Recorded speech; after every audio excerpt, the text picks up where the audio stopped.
Welcome back to Yehoshua's Daf Yomi Shiur, where the Daf continues until the complete revelation, appearance, and arrival of Mashiach ben David, Messiah the son of David. May it be soon and in our day.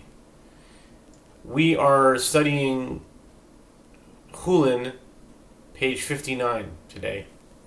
Chullin Daf Nun Tes Amud Aleph. And we were talking about animals that ate different things and how that renders them as far as if you can eat them or not, if they're kosher or not, if it's dangerous, if they eat poison or whatever. So we left off with the bride that said if an animal was fed tia, then it's kosher. And so the Gemara asks, what is tia? Rabbi Yehuda said. So now we're on Nun Tet Amud Aleph, Nun Tes Amud Aleph, page 59a of Chullin, tractate Chullin. Ikara de Mararita. It is the root of a bitter vegetable. So if this animal ate a root of a bitter vegetable, then I think it's permissible. It's kosher, so okay. And now, Amar Rav Yehuda, top of 59a. Amar Rav Yehuda, Hayman de Achil Tarasatikle Chiltis Aliba Rekana Mishlelach Mashchei Amar Yebahu B'didi Hava Ovada Yachli Chad Tikla Chiltisa Ilod Yazim B'mayim Mishalach Mash Chai. Rabbi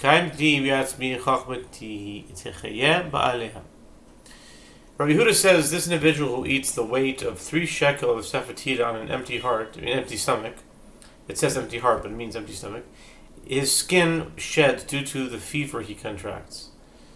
So not a good thing.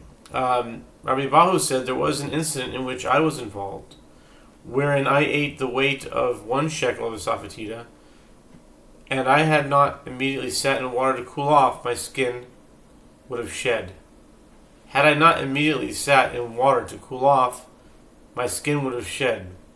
And I thereby fulfilled, with regard to myself, that which the verse states, wisdom preserves the life of him that has it. Ecclesiastes 7:12. I'm not sure what he's referring to. Maybe he had wisdom to go into water or something. Alright, or maybe if you have wisdom not to eat the sabatida, I'm not sure what it's referring to, but in any case, if you have wisdom, you do 2 things. It would be wise not to eat that,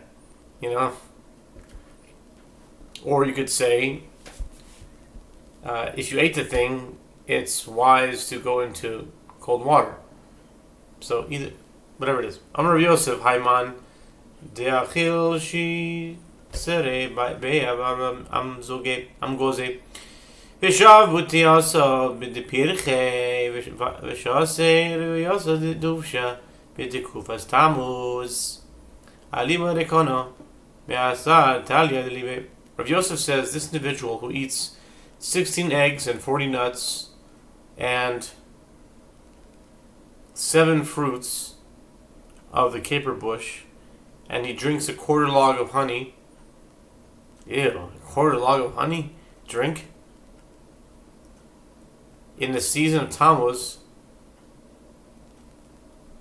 summer on an empty stomach, his heartstrings are uprooted. Why would he spend time saying this such a specific thing? 16 eggs, 40 nuts, 7 fruits of a caper bush, and then drinks a quarter log of honey in the season of Tammuz? On an empty stomach, his heartstrings are rooted. I'll keep that in mind next time I have a hankering for 16 eggs, 40 nuts, 7 fruits of a caper bush, and then drinking a quarter log of honey in the season of Tammuz on an empty stomach. Ha'u bar Tavia diasa leberish galusa Dehavi Mapsik Mepaskan Karidan Betrayeso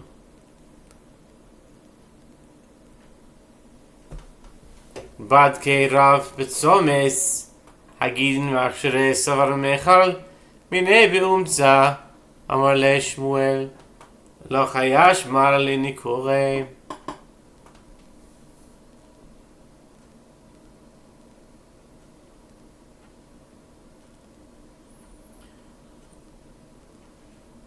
The Mishnah states that if an animal is bitten by a poisonous snake, it is not a treifa, but it is nevertheless prohibited for consumption due to the hazard it poses. The Gemara recounts the case of a certain young deer that was brought to the house of the exilarch after slaughter, whose hind legs had been cut.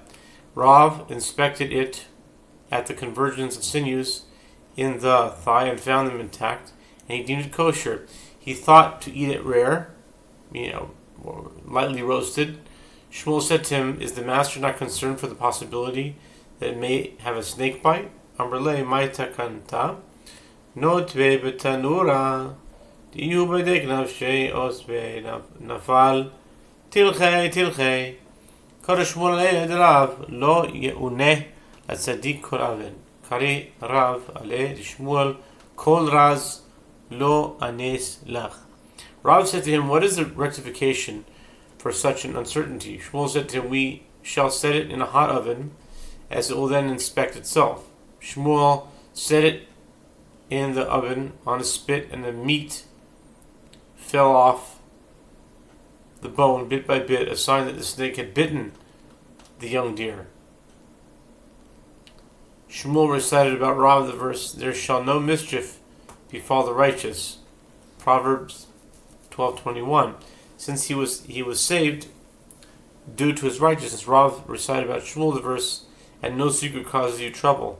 Daniel 4:6. Since he was learned even with regard to such matters. Interesting. Alright. New Mishnah. Simani behem b'chai nemru min ha-Torah. V'simani oifloi nemru. Aval amru chachamim. כל ודוירס תומי כל שיש לו אצבע יסיירו וזפק בקורקבנו נקלף תואר. רבי אלעזר ברבי צודק אומר כל וחולק על רגלו תומי. The signs that indicate that a domesticated animal and an undomesticated animal are kosher were stated in the Torah, and the signs of a kosher bird were not explicitly stated. But the sages stated certain signs in a bird. Any bird that claws its prey and eats it is non-kosher. Any bird that has an extra digit behind the leg slightly elevated above the other digits, and a crop, which is a sac, alongside the gullet, in which food is stored prior to digestion, and for which the yellowish membrane inside its gizzard can be peeled, is kosher. Rabbi Lazar, son of Rabbi Tzadok, says, any bird that splits the digits of its feet when standing on a string, placing 2 digits on one side of the string and 2 on the other, is non-kosher. ובחגובים כל שיש לו 4 רגליים ו4 כנפיים וקרצוליים וכנפיו חולפין אסרו בוי. רבי יוסי אומר ושמו חגב. ודוגים כל שיש לו סנפיר בקסקסס. רבי יהודה אומר 2 קסקסין וסנפיר אחד. ואלו הן קסקסין הקבועים בו וסנפירים הפרח בהן. With regard to grasshoppers whose signs were also not stated in the Torah, the sages stated any grasshopper that has 4 legs and 4 wings and 2 additional jumping legs, and whose wings covered most of its body, is kosher. Rabbi Yossi says, and this applies only if the name of its species is grasshopper. With regard to fish, the signs are explicitly stated in the Torah. Any fish that has a fin and a scale is kosher. Rabbi Yehuda says 2 scales and 1 fin. And these are scales, those that are fixed to its body, and fins are those with which the fish swims. Gemara says, and that's the Gemara. Zog the Gemara, zog the heilige Gemara, ay ay ay ay ay ay ay.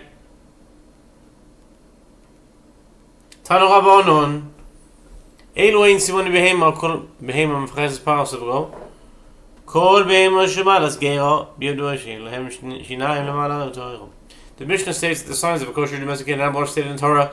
With regard to this, the sages taught in Brisa, these are the signs of a kosher domesticated animal. Whatsoever parts the hoof, and is wholly cloven-footed, and chews the cud among the animals, that may you eat. Leviticus 11:3. Any animal that chews the cud certainly has no upper front teeth, meaning incisors, and is kosher. Uchlalahu. V'arei gamal demalagei alchu ve'ein lo shinaim lamala v'tamei gamal nivei isleim. The Gemara asks, and is this an established principle? But isn't there a camel which chews the cud and has no upper front teeth, and it is still non-kosher? See Leviticus 11:4. The Gemara responds, a camel has cusp-like upper incisors, 1 on each side. V'arei ben gamal Tinivei nami leslave lesu harei shafon varneves.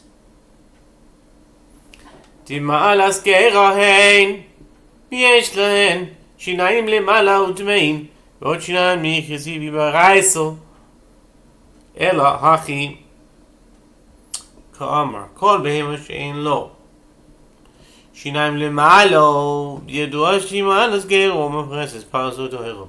The Gemara asks, but isn't there a young camel which does not even have cuspid-like incisors and is still non-kosher? And furthermore, aren't there the hyrax and the hare which chew the cud, and yet they have upper front teeth and they're non-kosher?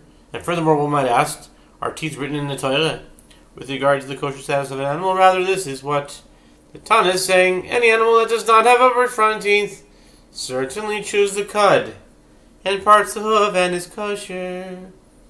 Believe dok bip parso seha kigoin sheyehu shehoyu parso iseo chatuchois yichid Rav Chizda de Rav Chizda haya melech bamidbar motza behema she parso iseo chatuchois boidik bipio im eino shinaim lemalo ידוע שהיא טהורו אם לאו בידוע שהיא טמאו בלבד שיכיר גמל ניבי יסלב אלא בלבד שיכיר בן גמל.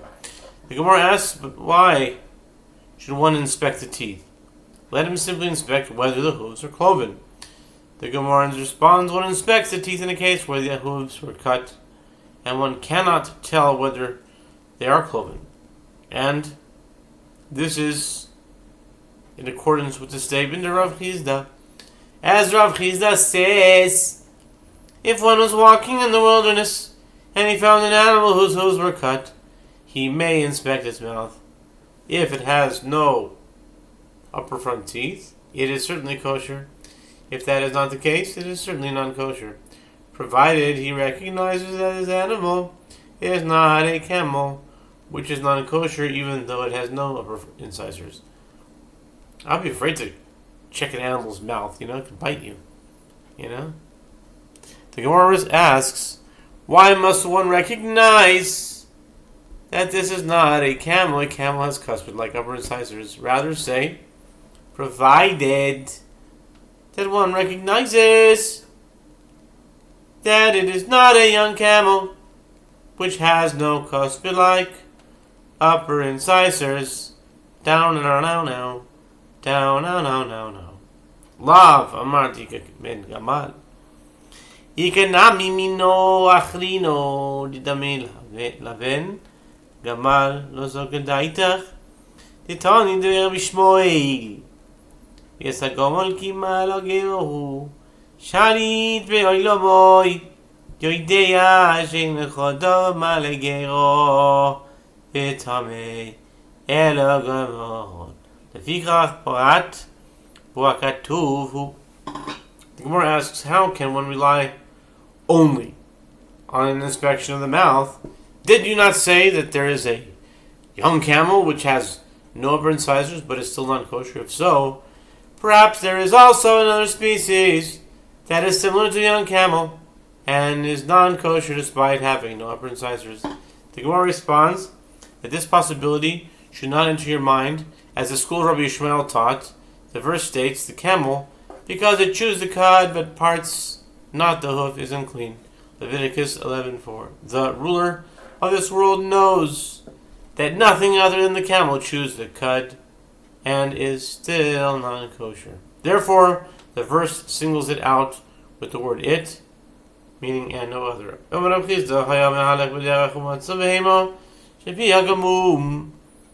Boydek befarsoiseho im parsoiseasedukois בידוע שהיא טהורה אם לאו, בידוע שהיא טמאה, ובלבד שהכי לחזיר. And Rav Chisda says, if one was walking on the road, and he found an animal whose mouth was mutilated, he may inspect its hooves. If its hooves are cloven, it is certainly kosher. If it is not, it is certainly not kosher. This applies, provided that he recognizes that it is not a pig, which is not kosher, even though it has cloven hooves. Lava metika chazil. Ikanami mino achrina didamya. Chazil la sokadaitach. Tana devei Rabbi Shmuel. ואת החזיר כי מפריס פרסהו שאל בוי לא מוי יודע שאין לך דבר שמפריס פרסהו וטמא אלא חזיר לפיכך פרט בגזור. The Gemara asks, but didn't you say that there's a pig which has cloven hooves but is still non-kosher? If so, perhaps there is also another species that is similar to a pig. The Gemara responds that this possibility should not enter your mind. As the school of Rabbi Shmuel taught, the verse states, and the pig, because it parts its hoof and is cloven-footed, but chews not the cud, it is unclean. Leviticus 11, verse 7. The ruler of this world knows that nothing other than the pig parts the hoof and is still non-kosher. Therefore, the verse singles it out with the word it, or who. Like literally, him, but it, who. Amar Chizda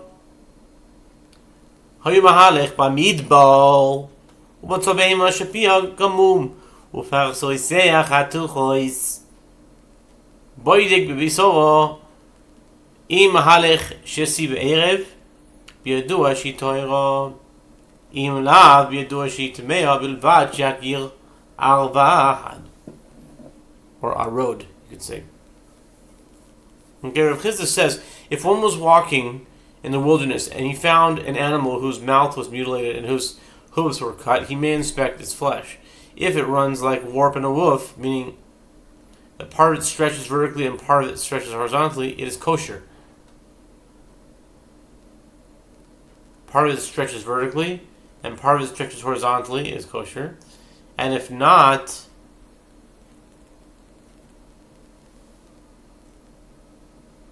it is certainly not kosher. Provided that one recognizes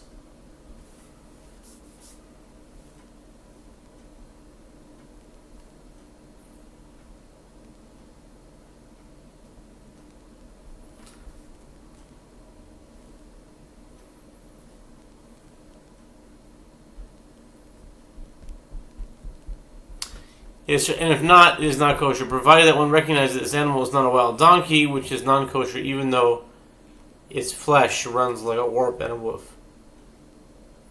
Lav amar dika arod, arvad, this is arvad here, I think it's arod.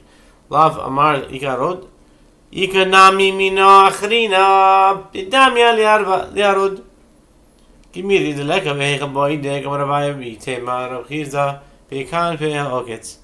The Gemara asks, didn't you say that there's a wild donkey whose flesh runs like warp and woof, but who is still non-kosher? If so, perhaps there is also another species that is similar to a wild donkey. The Gemara responds, it is learned as a tradition that there are no similar species. The Gemara asks, and where Does one inspect the flesh? Abai said, some say Rav Chizda said, at the edges of the tailbone on the upper thighs. Simone Chayo, Tanu Rabbanon, Elohein, Simone Chayo. Chay B'chlal Behema, Hi La Simonim, Morazera. The Mishnah states, the signs of an undomesticated animal were stated in the Torah. With regard to this, the sages taught in a Braita, these are the signs of an undomesticated animal. The Gemara interjects, why does one need signs for an undomesticated animal? An undomesticated animal is included in the category of a domesticated animal with regard to signs. As the verse states, these are the living things which you may eat among the animals that are on the earth. Whatsoever parts the hoof, Leviticus 11:2-3. Rav Zera said, now we turn to 59b on the top, Lahatir, Chel ba v'chomar, Elohein simone chaya, shechel ba mutar, shekol sheyesh lo karnayim u'tlafayim. The signs are given to permit its forbidden fat, meaning to deem the animal undomesticated. Fat that is forbidden for consumption in domesticated animals is permitted in undomesticated animals. And this is what the Tana is saying. These are the signs of a kosher undomesticated animal, so that one will know that its fat is permitted. Any animal that has horns and cloven hoofs is an undomesticated animal.